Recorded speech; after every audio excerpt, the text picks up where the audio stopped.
Alright, hello guys, can you hear me? I have no idea if this stuff is working. Looks like there's people here.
Alright, do you guys have questions on the homework, on any homework assignment, or any questions from the textbook?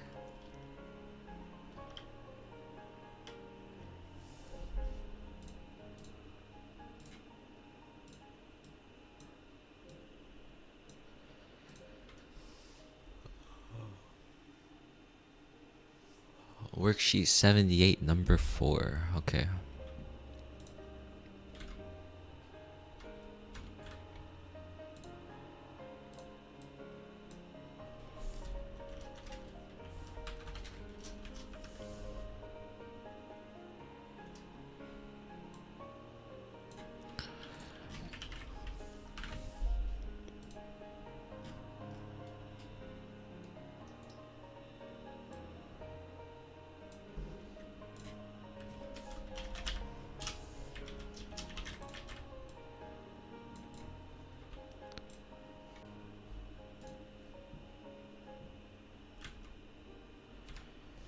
Alright, so this question says, if w of x is equal to x to the 7th plus 4x to the 5th minus 7, and z of t is equal to t squared, we want to find w of z of c. Alright, so this question looks like it doesn't really have anything to do with calculus, because we are just doing a composite function here. So essentially we're going to plug in c into this z function and then plug in that result into the w function. Okay, so we want to work our way inside out. I think what I'm going to do here is I'm going to write it like this. I have w of z of c is going to be equal to what? So that's going to be w of, and if I plug in c into that z function, you can see that's going to be c squared, right? Then I'm going to plug in c squared into that w function. So what that means is every time I see an x here, I want to replace that with a c squared. So that's going to be c squared to the 7th power plus 4 times c squared to the 5th power minus 7. And then all that's left for me to do really here is just to simplify this, right? So if I have a power inside a power, then I can multiply the powers. That's going to be c to the 14th power plus 4, and then that's c to the 10th minus 7 here. So this is just composition of functions.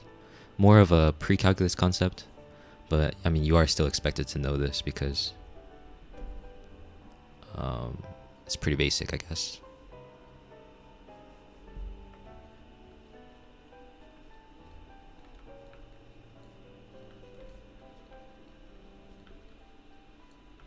Yeah, so if you ever want to read more about it, you can look for that.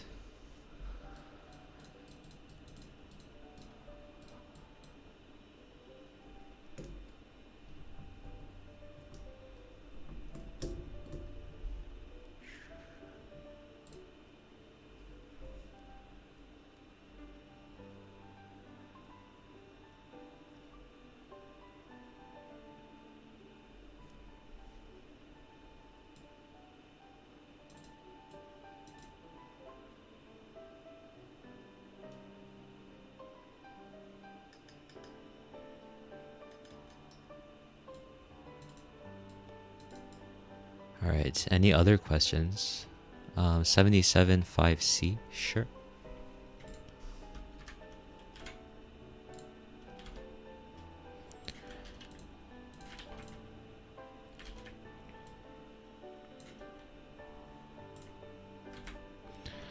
Okay, so 77, number 5c.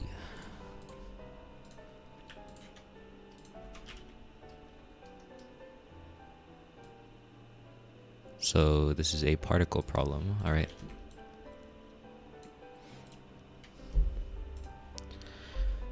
So it says a particle moves along a line so that its position s at time t is given by this function here. We want to find its acceleration at any time t, determine the values of t for which the particle is moving in a positive direction, and find the values of t for which the particle is slowing down.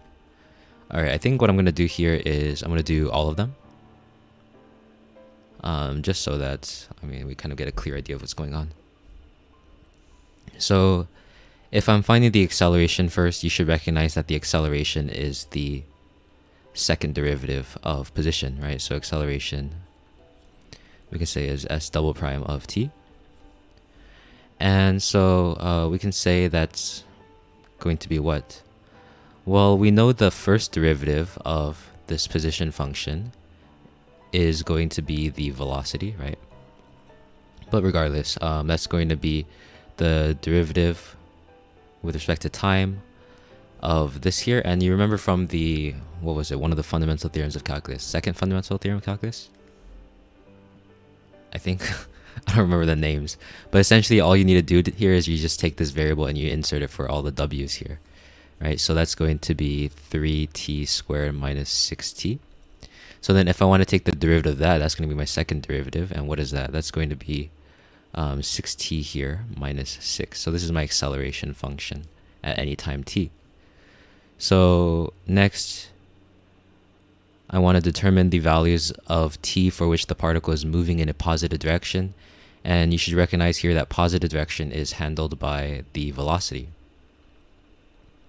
Anytime you have direction, it's handled by velocity, and the idea is positive direction means a positive velocity.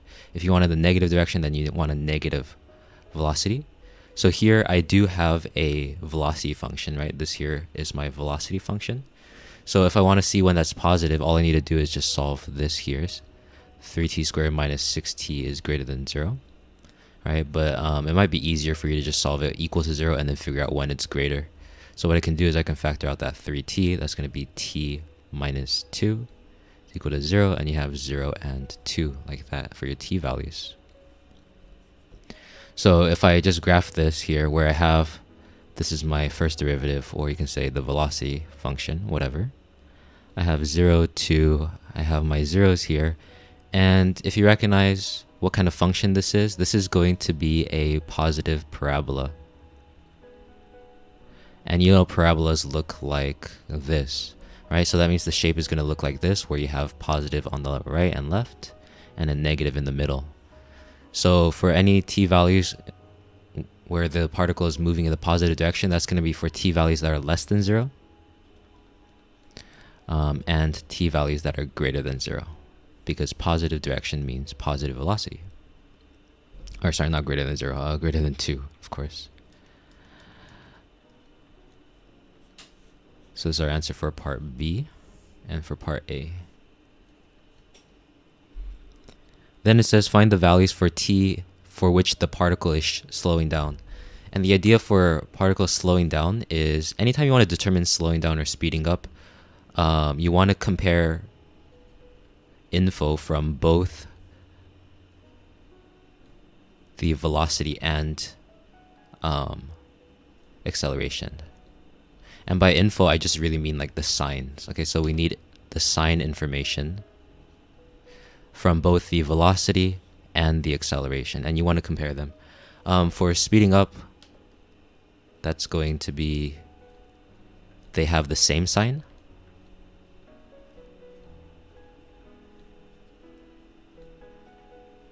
And then for slowing down, then you would expect that to be, they have opposite signs.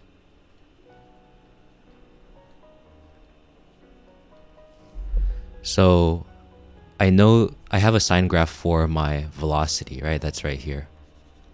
So then I probably want to make a sign graph for my acceleration, right? So my acceleration function is 6t minus 6. And if you solve that for t is equal to 0, you'll see that, or sorry, you solve that for 0 like this. You'll see 6t is equal to 6 clearly, and t is equal to 1. Right, so if I draw one kind of underneath it, you'll see that I have a 0 at 1, like this. And I have my other values here, like this. And I need to understand my signs for the second derivative of position, or in other words, acceleration. And what are the signs here? Well, this is a linear function that is increasing constantly. Right, so that means it's going to be positive on the right side and negative on the left side. Okay. So if I'm looking for when it's slowing down, then I'm looking for the regions in my intervals where they have opposite signs, where this velocity function and where the acceleration function have opposite signs. And where is that? Well, you'll recognize that is going to be on this side here, right? On this side here, we have a positive for the velocity and a negative for the acceleration. Also in the middle here,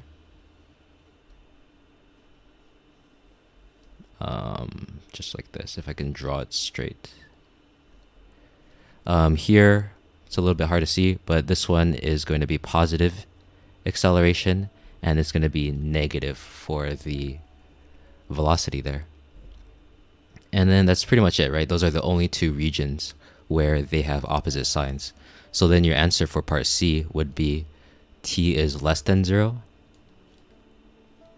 and between 1 and 2, right? So that's 1 is less than t is less than 2. All of the other regions that I didn't list, like from 0 to 1 and from 2 to infinity, they would be speeding up because the acceleration is like pushing the velocity. So that's a way to remember it, by the way. You can think about the acceleration is a push on velocity.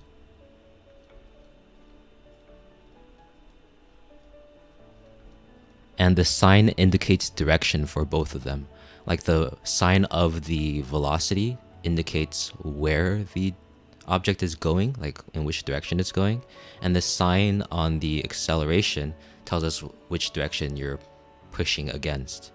So in this case, like from time t up to t is equal to 0, right? So on the left side, you have a positive velocity and a negative acceleration. So what that means is the object is moving towards the right, but the acceleration is pushing to the left. And if you just have like a mental image there, if you have something that is moving to the right and you're pushing against it, well, that clearly is going to slow it down, right?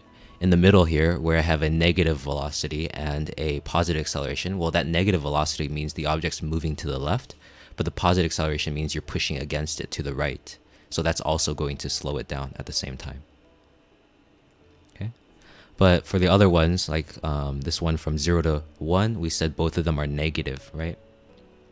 And what that means is that the object is moving to the left while it's being pushed to the left at the same time. So that's going to speed it up, right? And for the other side, greater than 2, object's moving to the right and it's being pushed to the right. And that's it.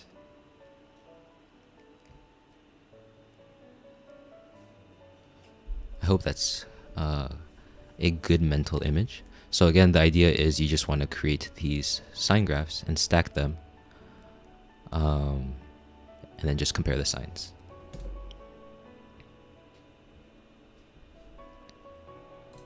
Other questions, or if you want to elaborate, if you want me to elaborate on something, you can just ask for anything, I guess.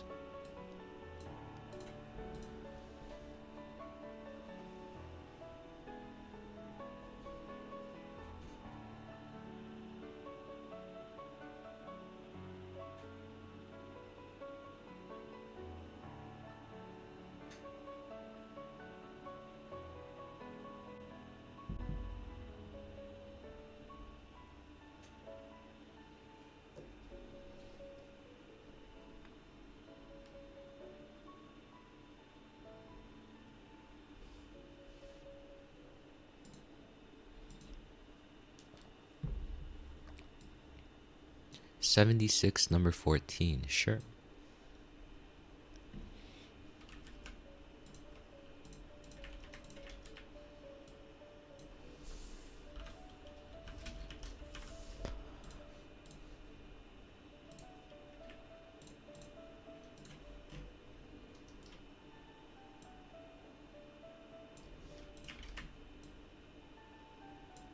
So we want to find the slopes of the tangent lines that can be drawn from the point 3, 5 to the parabola y is equal to x squared.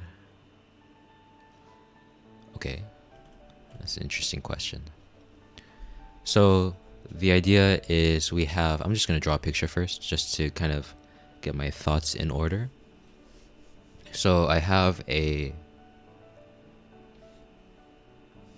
parabola where it looks something along the lines of this. I have an x squared function, and I have the point 3, 5, which is going to lie on the outside of it, I believe, right?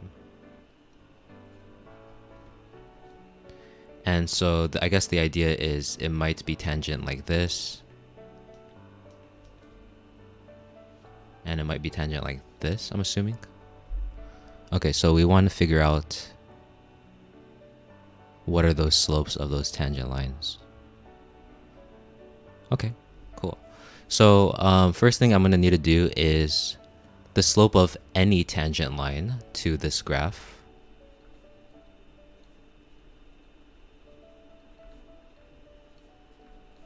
Y is equal to x squared is going to be given by the derivative, right? So that's going to be dy dx is equal to 2x. And this x is going to be the x value of the point of tangency. So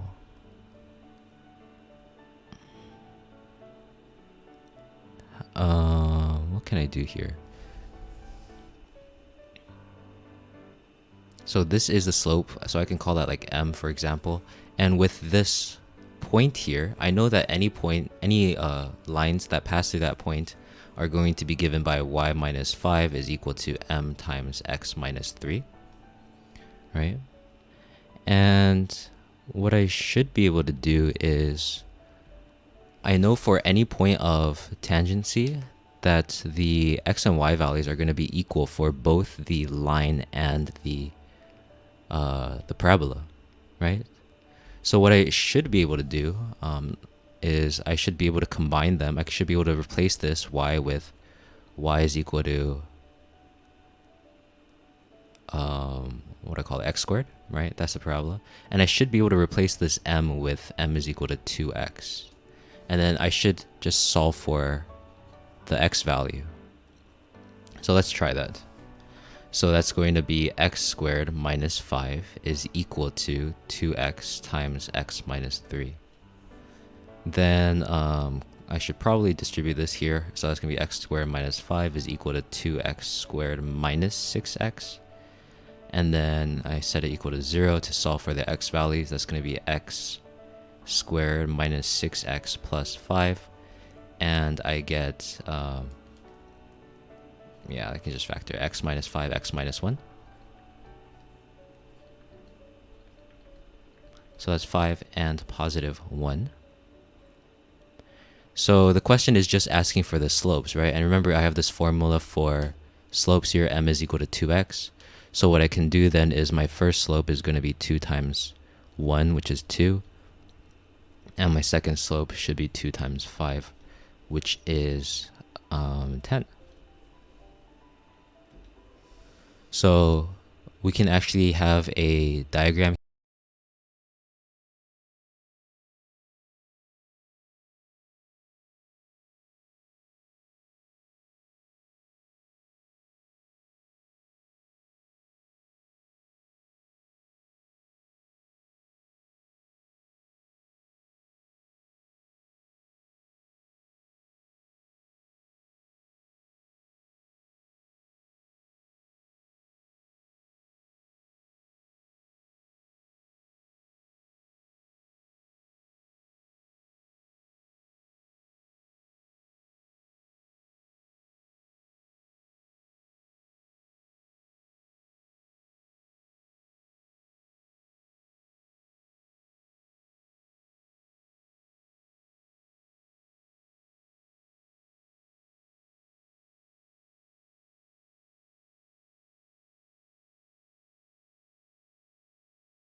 Oh, I see.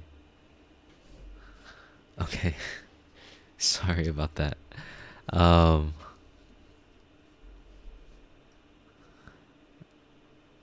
okay. Audio cut after I showed Desmos. So the Desmos, I showed after I did it though, right? But basically, what I was trying to say was, I'm using Desmos to confirm that these indeed are tangent lines. So just like visually confirm that. So this is a tangent line here, and the other one is a tangent line at 5 and 25. Audio should be working now, right? Yeah, I didn't think about it because, well, yeah, I'll just be more careful next time.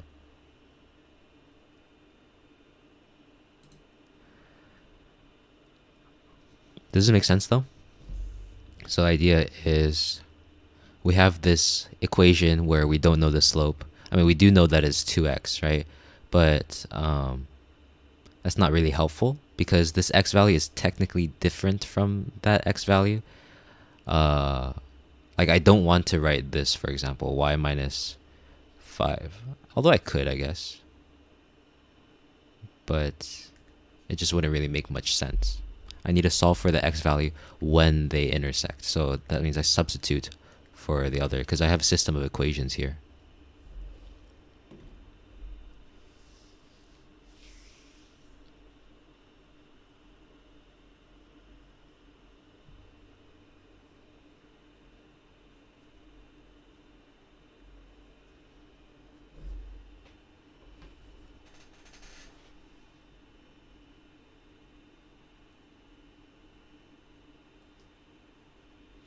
Wait, after we find the slope, we plug it back into y minus 5 is equal to m times x minus 3.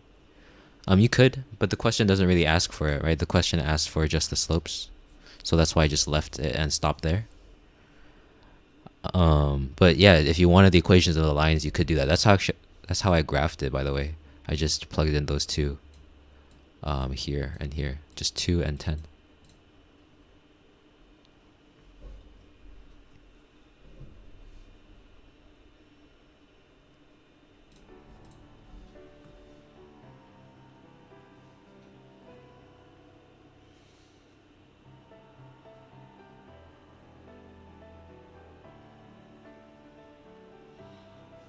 Yeah. So I would say this question is definitely like on the harder side unless you've done questions specifically like this, because this kind of requires that you understand like what it all means, right? Because it's not a question where you can just memorize the procedure, where you can like for related rates you can memorize a procedure, for optimization you can memorize a procedure, for finding the volume of rotated cross sections you can memorize a procedure. But for this one, I mean, I guess you could, but only if you've seen a lot of these problems, which I'm not sure if you have. I don't know. I wasn't really looking too closely at your homework before this. Other questions though?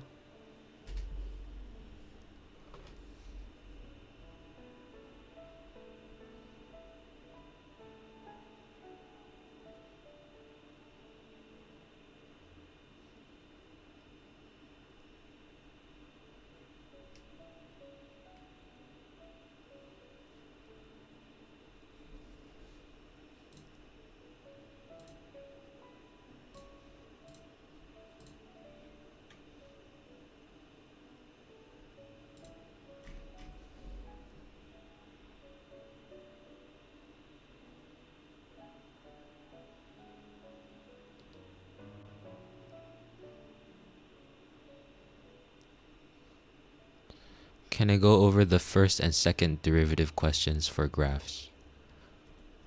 Like worksheet 74, number 15. Sure. Is it like asking? Well, actually, I'll take a look, I guess. All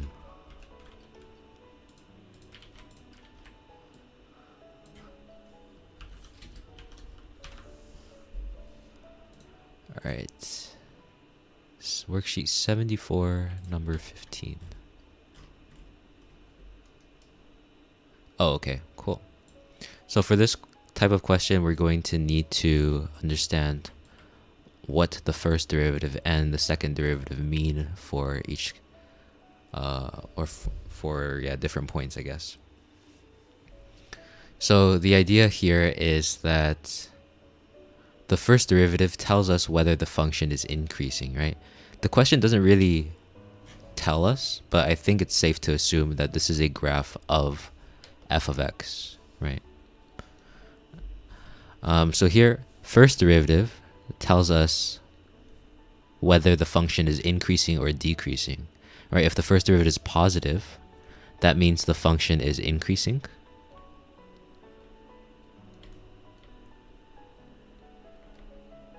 And if the first derivative is negative, that means the function is decreasing.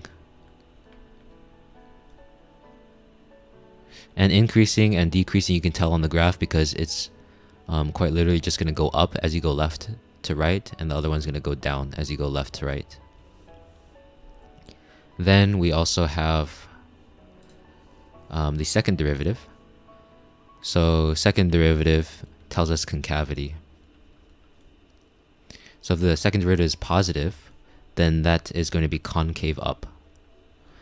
And you can think about that as like it opens up, or like you have like a positive parabola. A positive parabola is always concave up. So essentially like this, I guess. Then if the second derivative is negative, then that's going to be concave down, which is just the opposite. So it'll look like this. So here we're looking for when the first derivative is positive and when the second derivative is positive. So we're looking for when it's increasing while being concave up. All right, so what I would probably do here is I would look for when it's increasing first and then just kind of narrow those choices down. Like for example, I know that it's not increasing at C. Let me do this like this. It's not increasing at C because this one here is the first derivative is equal to 0. And the same thing for B, first derivative is equal to 0. Here for D, I can cross that one out. I know it's not going to be my answer because the first derivative is less than 0. And for E, the first derivative is also less than 0. This one is equal to 0, so I can cross that one out. So you can see I already limited like a few choices, right? I only have A and G left. And the idea is, well, which of these have a positive second derivative? So basically what you want to do is you want to imagine which of the points look like they could exist on a positive parabola. And what I mean by that is like this. You can see for this part of the curve that A belongs to, this is concave down because you can imagine it's like part of a negative parabola like this, right? So here for A, we can actually eliminate that because now we know that the second derivative is less than 0. But we wanted both the first derivative and the second derivative to be positive. Is G a point where there is a positive second derivative? Well, yeah, you can see here it's part of this shape here. You don't want to look too far, you just look really close around it. You can see it's kind of part of a positive parabola like this. So we can say G is our answer.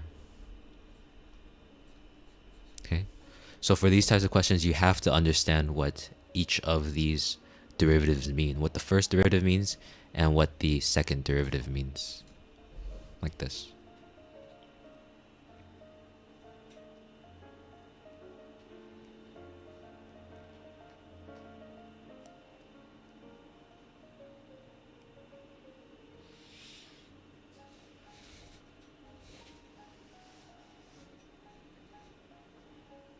And I think that's a pretty good way of approaching this type of problem in general, because you're kind of looking for the intersection of these two criteria, right? So you should like look for eliminate the failures of each of the criteria. So by that I mean like I eliminate all the ones that didn't have a positive first derivative, and then I'm going to eliminate all the ones after that that remain that don't have a positive second derivative.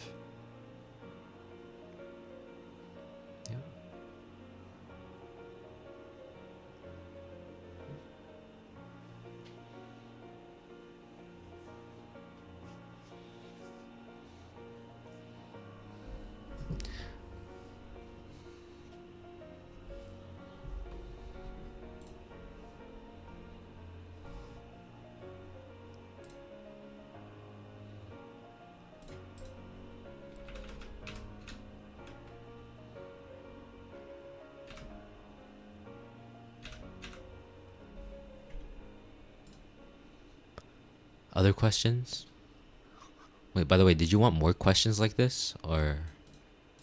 because I don't know if I have others, or I don't have it readily accessible, but maybe I can find some.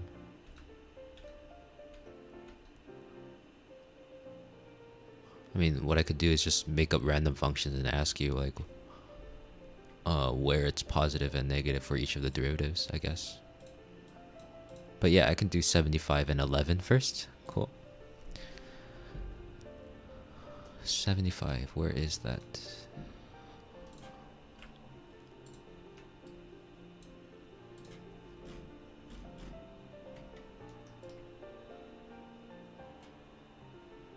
Oh, okay, so this is using the graph from above. All right.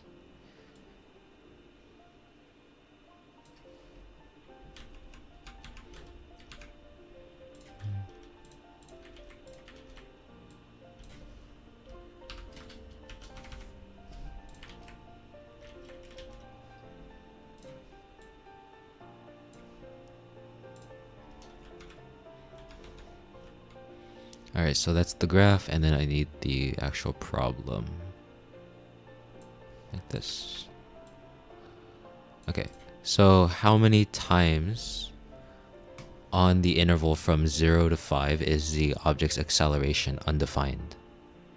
So what are we given in the first place? Use the graph shown for questions 8 to 14. It shows the velocity of an object moving along a straight line during the time interval. So this is a function of velocity versus time. So you might find it helpful to label that. So this is velocity and time.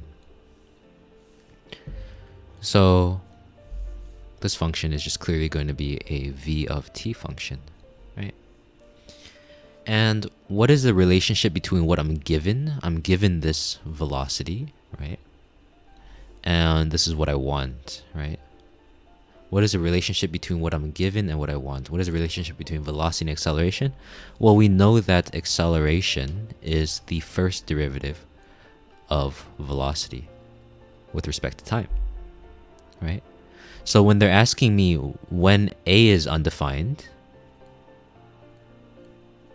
I need to think about when is the first derivative of this function undefined. Right? And then once you start thinking about that, you should start trying to recall what the different ways that the derivative can be undefined. And if you recall from like way back, like either September or maybe early October at the latest, when you first learned about derivatives, you learned the derivative from the limit definition, right? Remember, the derivative is defined as f prime of x is equal to the limit as, I think your teacher used h, I believe. But it's going to be f of x plus h minus f of x over h, right? This is the limit definition of the derivative. So it kind of tells you that the derivative is building off the definition of a limit. And the reason why I'm bringing this up is because you know limits are defined. Like let's say x approaches c, by the way, for example. We know this is defined if the limit from the left is equal to the limit at the right. Right? And if these are equal to some value, like let's call that a, for example, then this here is also going to be a, right? Because this here, without the negative or the positive here, like we have a negative here and a positive here, this means from both sides, right? So basically what I'm trying to say is that the limit is only defined when the limits as you approach from each of the sides are equal, when they're the same, right? So that actually leads us to understanding when the derivative is undefined. The derivative is undefined when the derivative from the left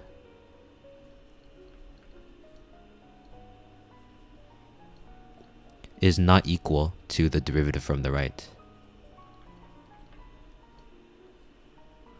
That is one case when the derivative is undefined. It's not the only case though, but let's talk about this one. Let's continue talking about this one. So what's an example of a derivative from the left not equaling the derivative from the right? Well, it's like one of the cases is where you have a sharp turn. And the most common one is like an absolute value function, right? So let's say I have f of x is equal to the absolute value of x, like this. And how can I know that the derivative is undefined at this sharp turn? Well, because if you calculate the slope from the left side, the slope is going to be -1 from the left, right?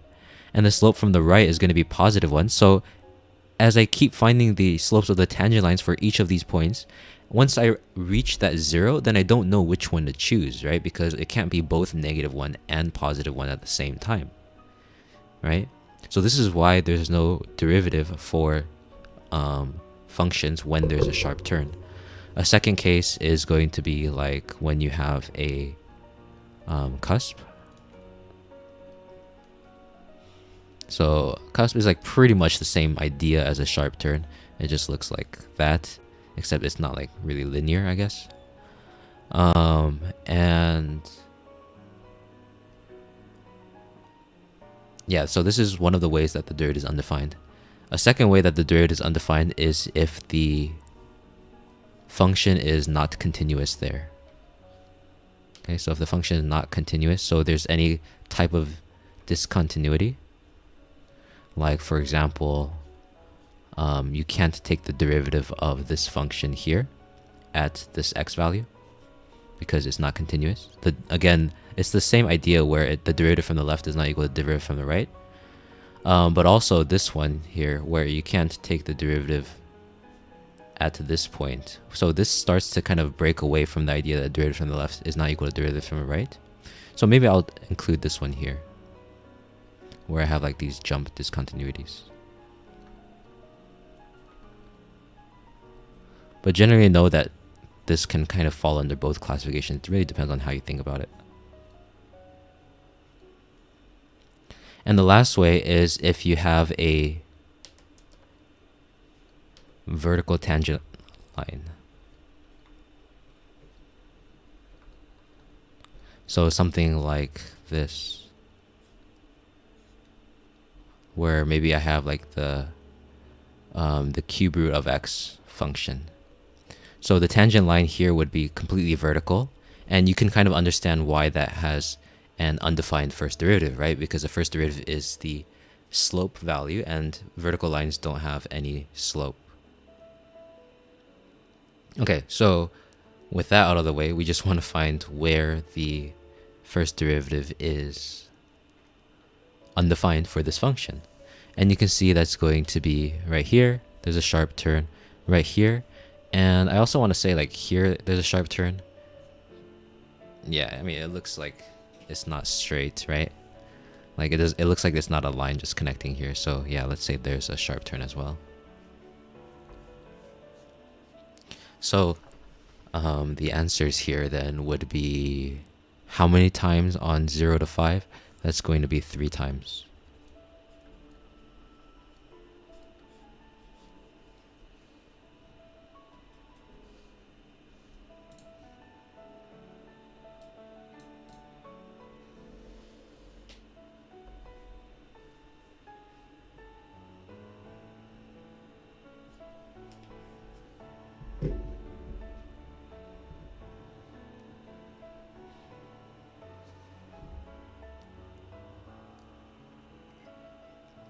Alright, I wasn't sure what you might be confused on for this problem, but I hope I covered everything.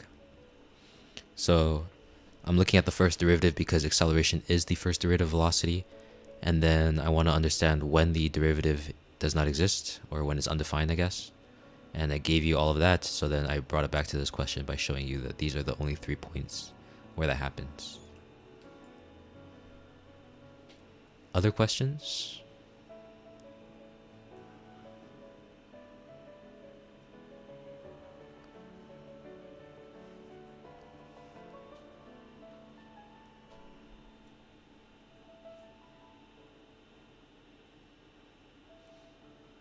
Oh, you thought the answer key had a different answer?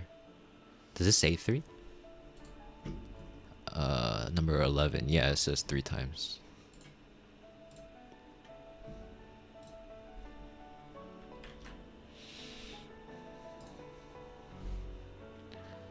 Okay.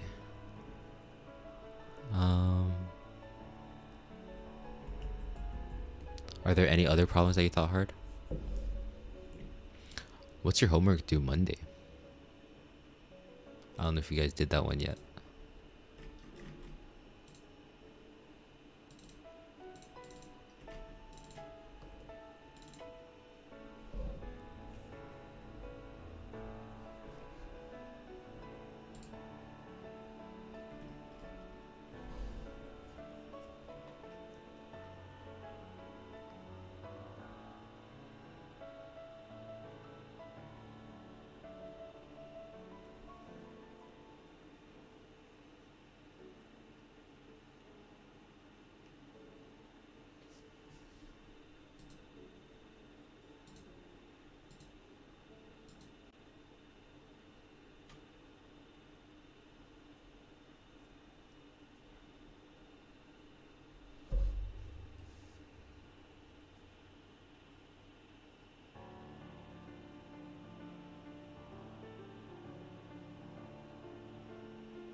By the way, I was thinking I was going to do this for probably like around an hour, but I don't know how many questions you guys have. If you guys want to stay for more than an hour, you're more than welcome to.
Do I have any practice problems for finding speed? Like, are we talking about from equations or from graphs?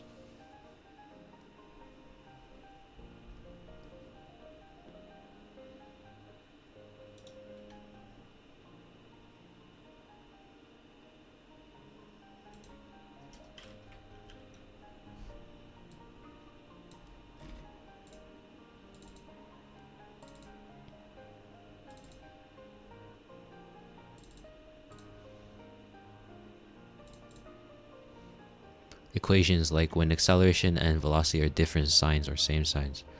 Oh, so you're saying like the one we did earlier, like when it's speeding up and when it's slowing down? We have a few questions like that.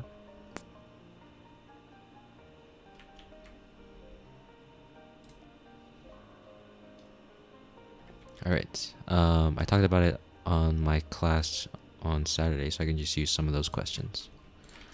Like this. So this is a type of question where it's kind of long, but you should kind of understand every part of it.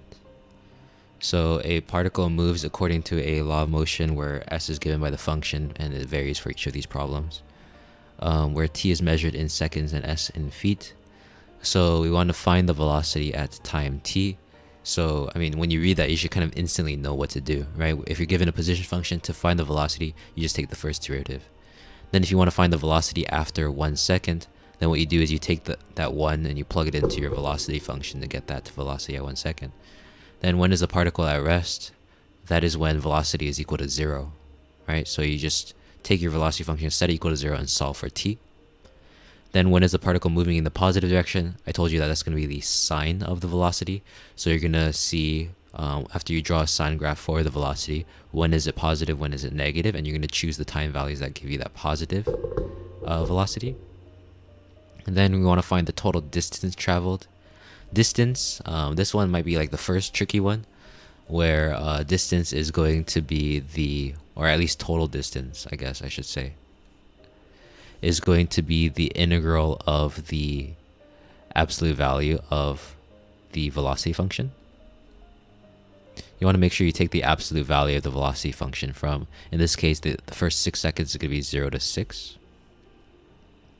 Then we want to find the acceleration at time t and after 1 second. So that's just the second derivative of the position, and you plug in 1 into that second derivative. And the speeding up and slowing down is what we talked about earlier, where you want the same sign for speeding up and different signs for slowing down. Okay, so like, why don't we just use the first one to kind of illustrate this idea? So the first one is going to be, we have this velocity here. Velocity is going to be the first derivative position. So that's going to be just take the derivative of that, right? That's 3t squared minus 16t plus 24. And that's it. So that's our velocity function. And then what I can do is I can just plug in 1, like I said earlier, into that. So that's going to be 3 minus 16 plus 24. That's going to be 11. Here the units are going to be feet per second. Then we have when is the particle at rest. So like I said, we're going to be solving this here. Is equal to 0, because rest means velocity is equal to 0, because that way it's not moving, right? Velocity tells us how the object moves. So what I can do here is, it looks like this doesn't factor, right? So what I have to do to solve for t is just use quadratic formula. I can say t is equal to positive 16 plus or minus square root of 16 squared minus 4 times 3 times 24. Over, that's going to be 6 here, right?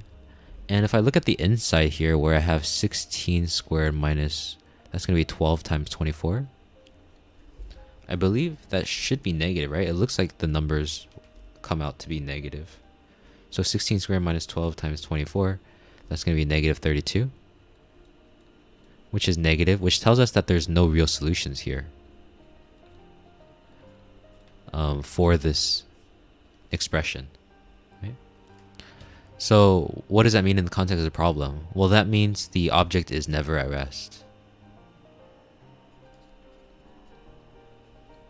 because the velocity is never equal to 0.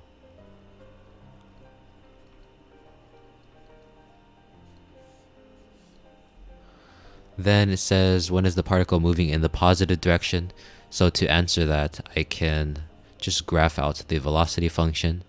So I have the velocity function. We said that was going to be 3t squared minus 16t plus 24, right? But that's just right there.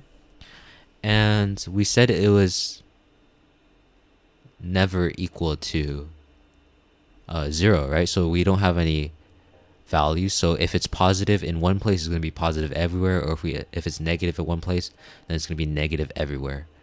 So what I can do is I could just plug in 0, right? And if I plug in 0, you can see the velocity is going to be 24. So it's going to be positive everywhere. So what does that mean? That means the particle is always moving in the positive direction, right? So we can say it's moving in the positive direction for all t.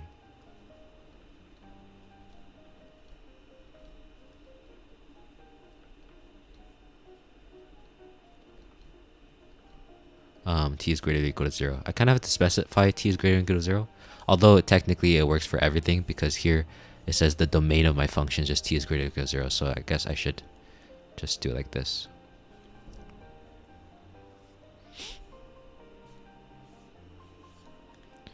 Then for part E, it says find the total distance. So I can do that here maybe. Let's just ignore this question. So that's going to be the total distance is going to be equal to the integral of from 0 to 6 of that velocity function. And it's the absolute value of it, dt. And we said this function is always positive, right? So that actually means I can ignore the absolute value here, because the absolute value doesn't do anything if you have a positive function. Yeah, no problem. Thanks for coming by. Here, so since this is always positive, then what I can do is, I know the antiderivative of this is already going to be the f function, right? That's going to be f of t evaluated from 0 to 6. So that's going to be f of 6 minus f of 0. That's the nice thing about kind of already taking the derivative, is I don't need to take the integral because I already know where I started from. So that's going to be 6 cubed minus 8 times 6 squared plus 24 times 6, like this. And then minus 0 here. And whatever this value comes out to be is going to be our answer for distance. Yeah. So what is that? You just plug in your calculator, get an answer, right?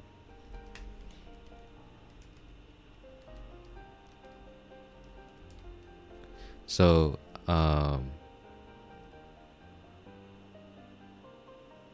it looks like it's going to be 72. Yeah, so that's 72 feet total traveled in the first 6 seconds. Then for f, we have find the acceleration. So the acceleration is just the derivative of the velocity. We have velocity is here, that's going to be 6t minus 16, like that, and that's it.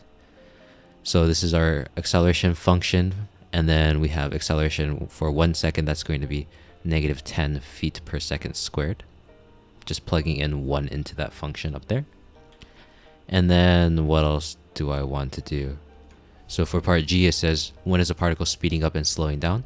So for that, what I'm going to do is I'm going to graph an acceleration function underneath this. And what I'm interested in first is I need to find when the acceleration is equal to 0, right? So I can say 6t minus 16 is equal to 0. That means 6t is equal to 16. T is equal to 16 over 6, which is 8 over 3 seconds. So we have 8 over 3 seconds somewhere on the right side of 0 here.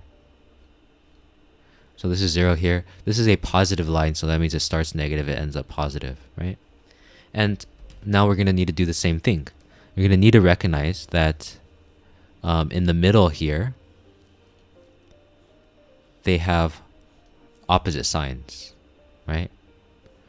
And then on the right side, they have the same signs. like this. I guess I should do it like this. Right?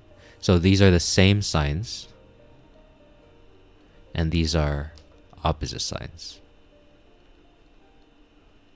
Normally you don't really have to draw these boxes, right? But I'm just, again, doing it to show you what it looks like. So then, what does that tell us then? That tells us that from 0 to 8/3, this is going to be slowing down. And from 8/3 and greater, that's going to be speeding up.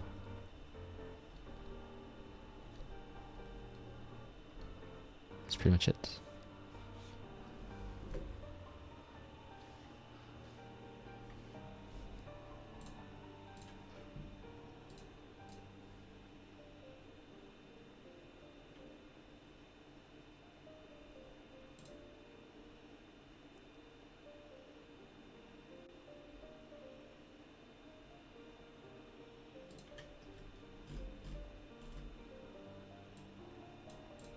Yeah.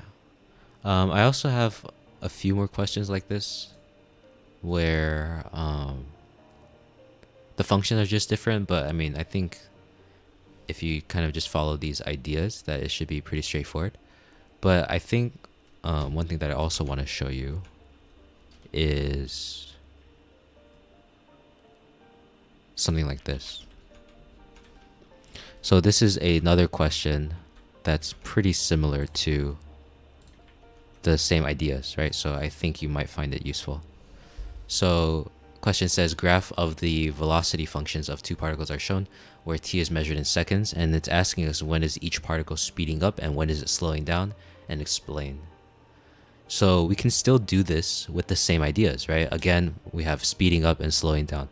So just keep in mind that speed up means what? That means v and a have the same sign.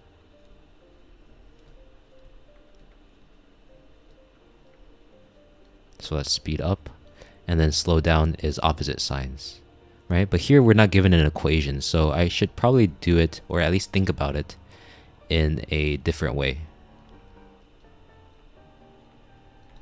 Okay, so I don't need to really draw those number lines, although you could. I just really wouldn't. Here, what you should recognize first is that I'm given a velocity function. And for a velocity function, then it's pretty easy to determine what the sign of the velocity is then, right? Because from here to here, velocity is going to be positive. From here to here, I'm going to just do velocity in blue, okay? From here to here, velocity is also positive. And from here to here, velocity is clearly negative, right? So I have three regions where I have this positive region, and this negative region, right? Because velocity is just given by the y value here.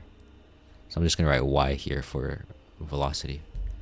Then if I want to find the sign of the acceleration, well, then I need to do something else. Because acceleration is then going to be the derivative of that function, right? So in this case, how do we determine whether the first derivative is positive or negative? So I'm just gonna write like this, I guess. So we know that it's positive when the function is increasing,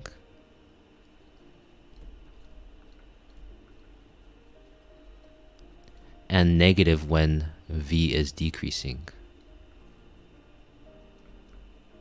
So then you can see for this first region, from here to here, this velocity function is clearly increasing, right? It's getting larger, so the acceleration is positive there. From this next side, this velocity is decreasing, right? It's coming down, so this is negative. And here it's also decreasing, so it's negative as well, right? So then to answer the question, when it's speeding up, that's when the signs are the same. So that's from 0 to 1. I'm just going to write it in interval notation. And also from 2 to 3 seconds. And then the other one is slow down, which is the one where there are opposite signs. That's going to be from 1 to 2 seconds. Like that. Okay. So even if you're given like a slightly different type of question than one that you've seen before, you can still use the same ideas and the same logic, as well as the ideas that you've learned before about the first and second derivative to determine this. In this case, we didn't need the second derivative because we're given velocity. But let me show you a case where we actually need the second derivative. So that is going to be that's going to be this one here.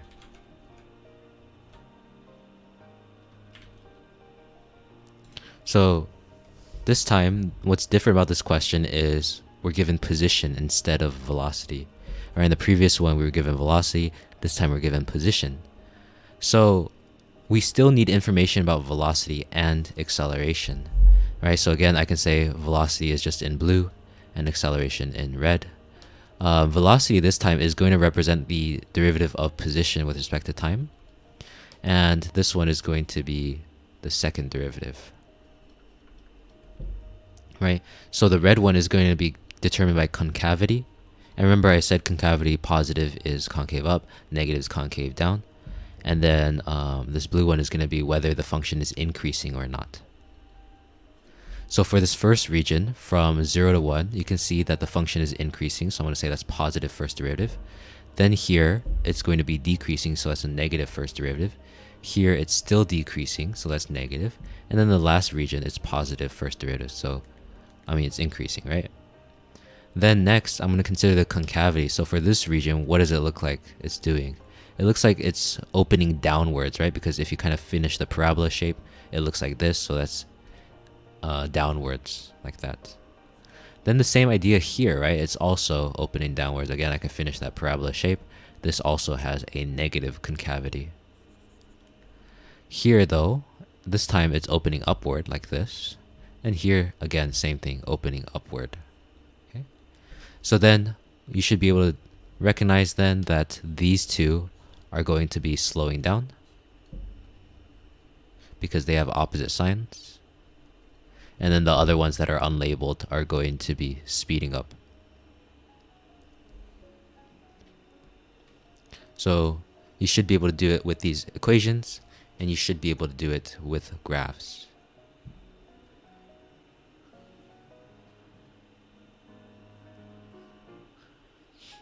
Did your teacher ever explain it like it speeds up and slows down?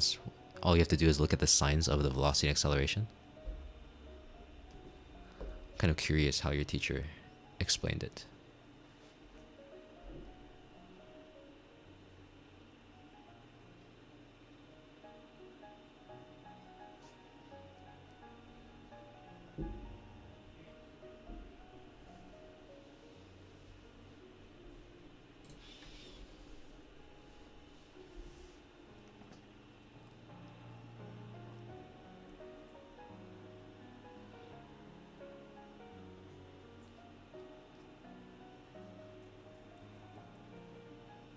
Oh, okay, so pretty much the same way I did it, but just didn't get enough practice. Yeah.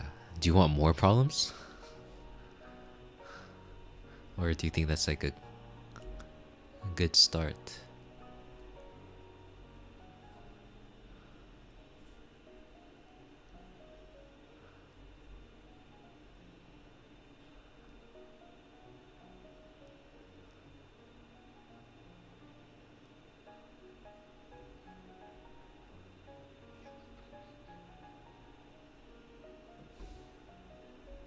Okay.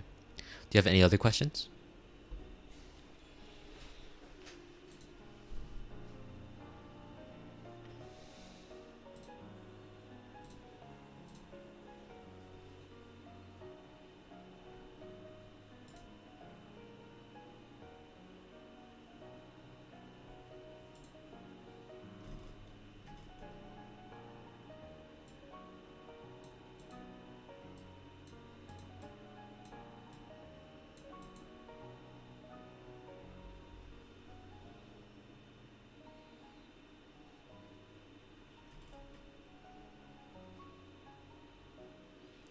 Send you a packet for this chapter's review? Sure. I don't really have completed notes, completed solutions to it though. but I can send you what I have. So by this chapter's review, you mean like this stuff where we have position, velocity, acceleration, and then like linear approximation, right? Those were really the only two newish ideas you were talking about this week. I mean, this position, velocity, acceleration stuff is not new because you talked about it last week as well. But that's what I have notes on. And I also have a few like related rates problems, but that's just like kind of random because I included those because I kind of noticed some of your homework had related rates problems. Yeah, okay. I can send you that.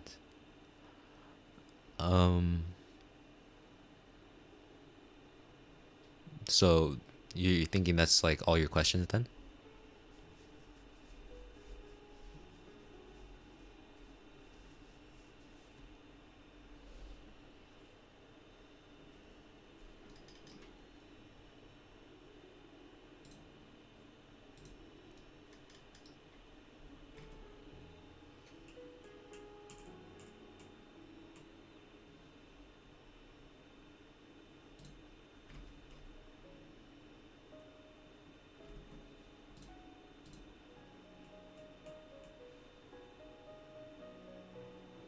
Yeah, no problem. All right, let me know if you have any other questions. I think I'm just gonna end it here because you're the only other one here. Um, yeah, let me know if you have any other questions. Um, if you like this, I guess I could do it again. But I mean, I'll see. All right, I'll send you those notes then. Okay.